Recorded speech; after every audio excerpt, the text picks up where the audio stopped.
Good evening friends. எல்லாரும் நல்லா இருக்கீங்களா? நான் நல்லா இருக்கிறேன். நீங்கள் எல்லாரும் நல்லா இருக்கிறதுக்கு நான் கடவுளை வேண்டிக்கிறேன். இன்னைக்கு இந்த வீடியோ போடுறதுக்கான முக்கிய காரணம், காலையில் எனக்கு ஒரு ஃபோன் வந்தது ஃப்ரெண்ட்ஸ். அந்த ஃபோன் மூலம் எனக்கு ஒரு மோட்டிவேஷன் கிடைச்சது. என்னன்னு பார்த்தீங்கன்னா, ஐயிரண்டு திங்களாய் அங்கமெல்லாம் நொந்து பெற்று பையலென்ற பொழுதுனிலே, இப்படி ஒரு தமிழ் கவிதையை நீங்கள் கேட்டிருப்பீங்க.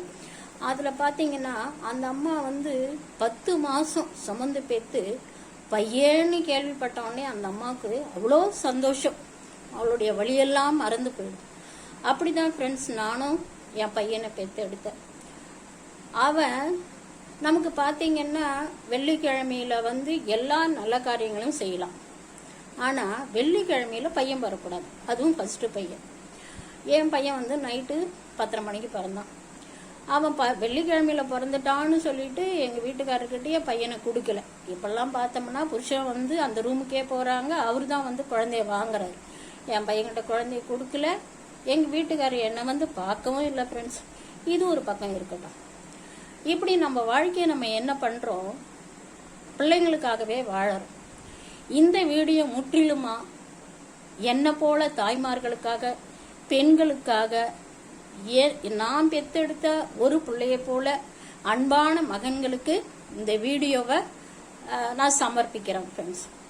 இப்போ பார்த்தீங்கன்னா, அப்படி நான் பெத்தெடுத்த என் பையன் கஷ்டப்பட்டு அவனுக்காகவே நாங்கள் வாழ்ந்தோம்.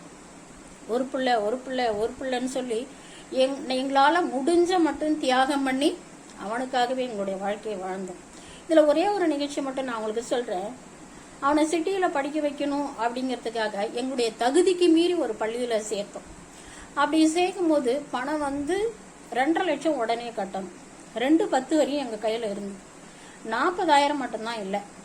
அப்போ அந்த 40,000 பணத்தை வாங்குறதுக்கு எங்கள் ரிலேஷனில் ஒருத்தவங்களே பையன் ஃபாரினில் இருக்கிறான், கோடிக்கணக்கில் பணம் அக்கௌண்ட்டில் இருக்கு. அவங்கக்கிட்ட ஒரு 40,000 நாங்கள் வட்டிக்கு தான் கேட்டோம். பையனுடைய பணம் அதில் கை வைக்க முடியாது, நீங்கள் வேற எங்கேயாவது வாங்கிக்கோங்கன்னு சொல்லிட்டாங்க. என்கிட்ட கொஞ்சம் ஜுவல்ஸ் இருந்தது. அதாவது எங்கள் வீட்டுக்காரரு வருஷம் ஃபுல்லாக லீவ் போடாமல் ஸ்கூலுக்கு போனால் சரண்டர், அதில் நான் ஒரு செட்டை நகை வச்சுருந்தேன். அதை உண்மையை சொல்கிறேன் ஃப்ரெண்ட்ஸ், இந்த நாள் வரையும் ஒரு நாள் கூட நான் போட்டதில்லை. அந்த நகையை நான் என் பையனுக்காக கொண்டு போய் அன்னைக்கு நான் பேங்க்கில் வச்சேன். இந்த நாள் வரையும் என்னுடைய நகை பேங்க்கில் தான் இருக்கு. அது மட்டும் இல்லை, பிள்ளைங்களை படிக்க வைக்கணும், மற்ற எல்லா செலவுக்கும் நகைங்களை ரோலிங் பண்ணி தான் நான் எல்லா செலவுமே பார்த்துக்கணும். அப்படி பார்க்கும்போது ஒரு மகன் பையன் அப்படின்னு பெண்கள் எல்லாருமே பையனை வளர்க்கறதுல கவனம் செலுத்துகிறோம் இல்லையா? நானும் அப்படி தான் வளர்த்தேன். என் பையன் ஒரு நாள் வேலைக்கு போவான், அவன் இதையெல்லாம் திருப்பி தருவான், இருக்கிற கடனெல்லாம் அடைச்சிருவான் அப்படின்னு அதிக கனவுகளோட நானும் கூட அளவு தகுதிக்கு மீறி என் பையனுக்கு செலவு பண்ணி ஒவ்வொரு நிகழ்ச்சியும் செஞ்சோம். அவனுக்கு கல்யாணம் பண்ணோம், படித்தான், வேலைக்கு போனான், கல்யாணம் பண்ணான், அவனுக்கு ஒரு குழந்தையாயிடுச்சு ஃப்ரெண்ட்ஸ். இன்னைக்கு என்னுடைய குழந்தை என்னோட குடும்பம் அப்படின்ட்டு அவன் போயிட்டான். அது ஒன்றும் பிரச்சனை இல்லை. இதில் பார்த்தீங்கன்னா, இந்த அன்பான மகன்களுக்கு நான் என்ன சொல்ல வரேன் அப்படின்னா, நீங்கள் வேலைக்கு போங்க, என்ன வேணா பண்ணுங்க, நிறைய சம்பாதிங்க. ஒரு நிமிஷம் 10 மாதம் கருவில் சுமந்து உங்களை வளர்த்து உங்களுக்காக தன்னையே தியாகம் பண்ணுற அந்த பேரண்ட்டை ஒரு நிமிஷம் நினச்சி பாருங்க.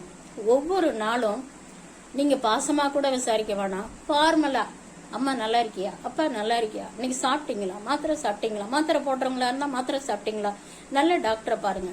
இப்போ ஃபார்மலாக கேளுங்க. நீங்கள் ஃபார்மலாக கேட்குற இந்த வார்த்தையை அவங்கள இன்னும் கொஞ்சம் நாள் வாழ வைக்கும்.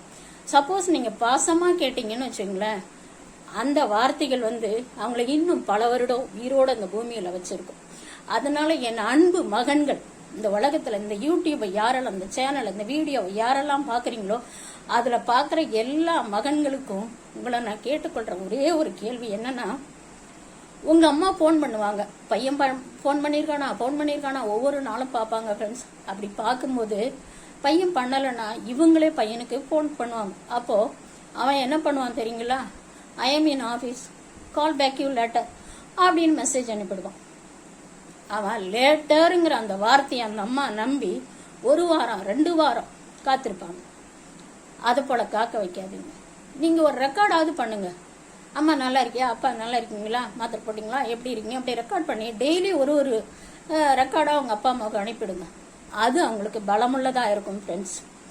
இப்போது அதனால் என் அன்பு மகன்கள் எல்லாரும் பெத்தெடுத்த தாய்மார்களை அப்பா அம்மாவை ஒரு நிமிஷம், ஒவ்வொரு நாளும் 1 நிமிஷம் 2 நிமிஷம் நீங்கள் நினச்சி பாருங்கள். ஏன்னா நீங்களும் ஒரு நாள் இந்த தாயை போல இயங்கக்கூடிய தருணம் உங்களுக்கு வரும். இப்போ இந்த என் அன்பு தாய்மார்களுக்கு, என் அன்பு பெண் குலத்துக்கு, என் அன்பு அக்காங்களுக்கு, தங்கைகளுக்கு நான் சொல்ல வேண்டிய ஒரு நிகழ்ச்சி, ஒரு மோட்டிவேஷனல் ஸ்டோரி என்னன்னா, உங்களுக்கான வாழ்க்கையை நீங்கள் வாழுங்க. ஏன்னா எந்த நேரத்தில் என்ன செய்யணும் அப்படின்னு உங்களுக்கு அழகாக தோடு போட்டுக்க பிடிக்குதா, அழகாக ட்ரெஸ் பண்ணிக்க பிடிக்குதா, அழகாக நகை வாங்கிக்க பிடிக்குதா, நல்ல பூ வச்சுக்க பிடிக்குதா, அந்த வாழ்க்கையை அன்னைக்கே வாழ்ந்துருங்க. திரும்ப அந்த வாழ்க்கை உங்களுக்கு கிடைக்காது ஃப்ரெண்ட்ஸ். நான் இப்போ பார்த்தீங்களா, அன்னைக்கு வச்ச நகையை இன்னைக்கு வரையும் மூக்கலை, ஒரு நாள் கூட நான் என் கழுத்தில் போட்டு பார்க்கல. இப்போ எனக்கு வயசாகிட்டது, இனிமே இந்த நகையை நான் ஏன் போடணும் அப்படிங்கிற சலிப்பு வந்துடும். அதனால வாழ வேண்டிய காலத்தில் உங்களுக்காக கொஞ்சம் நீங்கள் வாழ்ந்துக்கோங்க. எப்பையெல்லாம் எதையெல்லாம் நினைக்கிறீங்களோ அந்த வாழ்க்கையை அப்பப்போ வாழ்ந்துக்கோங்க என் அன்பு தாய்மார்களே. இதுதான் உங்களுக்கு நான் சொல்ல வேண்டியது. இந்த வீடியோ மூலம் யாரெல்லாம் பார்க்குறீங்களோ கண்டிப்பாக அவங்க கண்ணில் ஒரு சொட்டு தண்ணி வரும். யாருடைய கண்கள்லாம் தண்ணி வருதோ அவங்களும் அந்த வீடியோவை சப்ஸ்கிரைப் பண்ணுங்க. அதுக்கப்புறம் இல்லை என் பையன்லாம் அப்படி இருக்க மாட்டான் அப்படின்னு சொல்லக்கூடிய தாய்மார்களாக இருந்தால் எனக்கு ஒரு கமெண்ட் பண்ணுங்க. அப்படிப்பட்ட உங்களுடைய குழந்தைகளுக்கு என்னுடைய மனமார்ந்த நன்றியை நான் சொல்கிறேன். என்னுடைய அன்பு மகன்கள் எல்லாருமே உங்கள் அப்பா அம்மாவுக்கு செய்ய வேண்டிய கனத்தை நீங்கள் கொடுங்க. உங்கள் பாசத்தை கொடுக்க வேணாம், நீங்கள் ஃபார்முலாவாவது உங்கள் அப்பா அம்மாவை கவனிச்சுக்கோங்க. அது மட்டும் இல்லை, கால் யூ பேக் லேட்டர் இந்த வார்த்தையை குறைச்சிக்கணும். எப்பெல்லாம் ஃபோன் பண்ணுறாங்களோ அப்பெல்லாம் அம்மா நான் ஆஃபீஸில் இருக்கிறேன் அப்புறம் கூப்பிட்றேம்மா அப்படின்னு சொல்லுங்க.